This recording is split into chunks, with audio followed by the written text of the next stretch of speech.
بسم الله الرحمن الرحيم.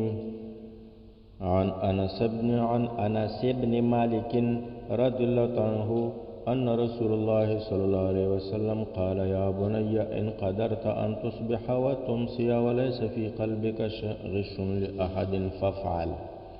ثم قال يا بني وذلك من سنتي ومن أحيا سنتي فقد أحياني ومن أحياني كان معي في الجنة. رواه الترمذي.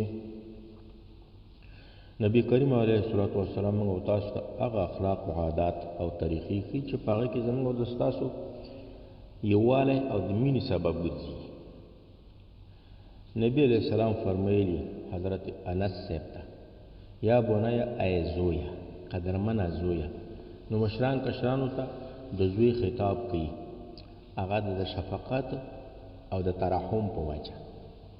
ان قدرته که چېرته ته ستا وسه ورسي، قدرت دې ورسي، ان تصبحه چې ته داخل شي په سبا کې، مطلب تر بیګا پورې، و تمسیه او چې ته داخل شي په بیګا کې یعنی تر سبا پورې، ولیس فی قلبک او نوي ستا په زړه کې غش دوکا وکړه لاحد ایچا ففعل نو دا کار وکړه. غش چې دی ویلی شي په خرڅولو اخیستلو کې د یو شي عیب پټول او د هغې ښه والی ښکاره کول،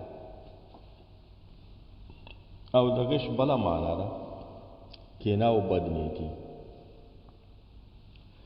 نو نبی علیہ السلام ورته فرمایي چې هیڅ چا سره دوکا او خیانت ونه کړي او د هیڅ چا سره کینه او بدنیتي ونه کړي.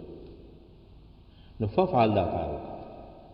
بیا نبی علیہ السلام وفرمایي یا بنیه ای زویه وذلک من سنتي، دا زما طریقه ده، دا زما عادت ده، دا زما اخلاق ده چې د هیڅ چا سره دوکا په خبره کې، په کاروبار کې، په خرڅولو اخیستلو کې نه کوم.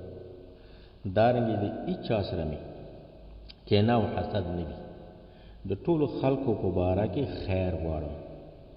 دغه زما طریقه ده. ومن احیا سنتي، او څوک چې ژوندی کي زما طریقه، یعنی زما په طریقو باندې عمل وکړي، زما طریقې خلکو ته ورسوي، فقط احیانی، نو دې سړي زه ژوندی کړم. داسې شو لکه چې زما شهرت او مشرووالی په خلکو کړی وي، زما مینې زما د خلکو په زړه کې کینولي وي. ومن احیانی، او څوک چې ما ژوندی کي، کان معی فی الجنت، دا به ملګری وي زما سره په جنت کې. نو ځینې خلک واسې د دروغو دعوی کوي چې ما د نبي علیه السلام سره ډیره مینه ده. نو د نبي علیه السلام سره ډیره مینه کول او نو د هغه طریقې او سنت په ځان کې په خلکو کې عملی کول، او دا ذریعه ده د نبی کریم علیه السلام سره د جنت کې د یو ځای والي. السلام علیکم ورحمة الله وبرکاته.